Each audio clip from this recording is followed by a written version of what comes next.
Now, we've spent quite a lot of effort talking about mechanical work specifically, but of course, as you remember from MEP2, there's other types of work that we deal with in our thermodynamics problems as well.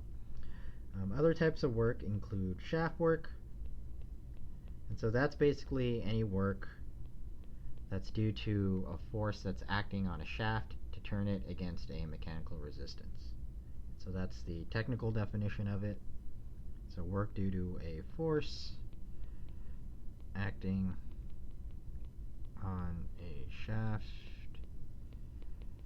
to turn it against a against a mechanical resistance.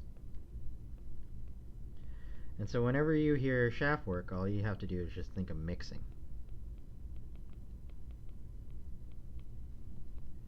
So think of mixing. Alright, and so to illustrate this, just think of you have some sort of tank with a liquid in it, and you have an impeller or blades that are spinning, and so the liquid is being mixed. The force exerted from the liquid onto the blades, or vice versa, that's what we're going to be considering shaft work. Alright? And so in this case, if the blades are spinning and causing the liquid to mix, the work here is going to be greater than 0 because energy is transferred from the impeller to the liquid.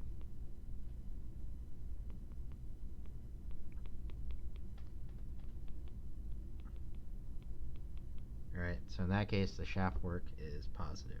And so I'll also abbreviate our shaft work as W subscript S as well. Okay? And so shaft work not only applies to impellers, but pumps also require shaft work. Also exert shaft work. Yeah. Alright, so shaft work is one type of work that we deal with. Another common one that we deal with not only in this course, but also in your transport phenomena course is flow work. Right? And so this is work that's performed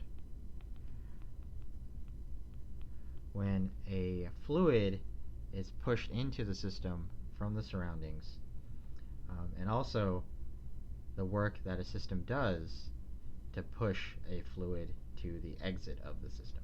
Alright, and so I'll write all that down. For when a fluid is pushed into the system by the surroundings,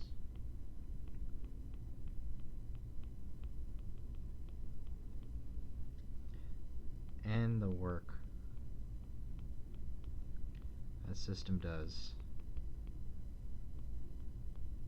to push fluid to the exit. Okay? And so here, when you think of flow work, just like in transport phenomena, what you should think of is pressure gradients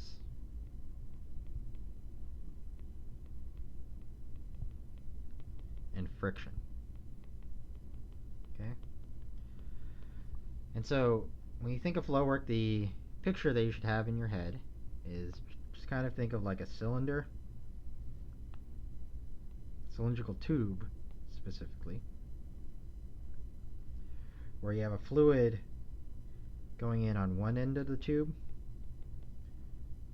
at some pressure 1, and a fluid coming out of the other end of the tube at pressure 2. And pressure 1 is going to be greater than pressure 2. Okay? And so the work it takes to push the fluid through this cylinder, that's what flow work is. Okay? Alright, and so when you think of flow work, which we'll abbreviate as WFL, and we typically think of flow work in terms of rates. It's going to be the difference between the input flow work, where P of J is the pressure at the inlet or at the input, and V of J is the volumetric flow rate of that species.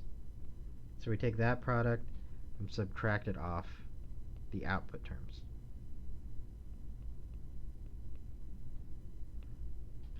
And I want to emphasize that you should pay attention to the order here, right? It's going to be input minus output, all right? So I'll circle these for emphasis. Pay attention to order.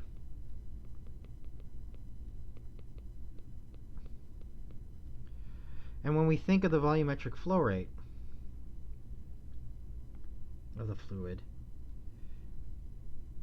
that's going to be equal to the mass flow rate of that fluid times its specific volume. So if we plug in this identity into our flow work equation, what we have is the flow work now in terms of mass flow rates.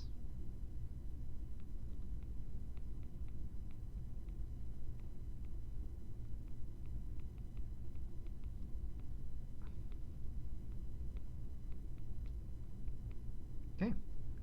And so we're going to use this identity fairly soon enough when we start talking about the energy balance for open systems. Before I end this section on work, we only covered, to be quite honest, very few examples of work, but there's many types of work that exist in the universe. And so other types of work that you may deal with in your life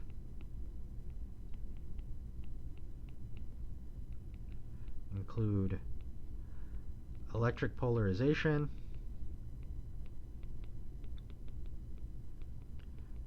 magnetic polarization.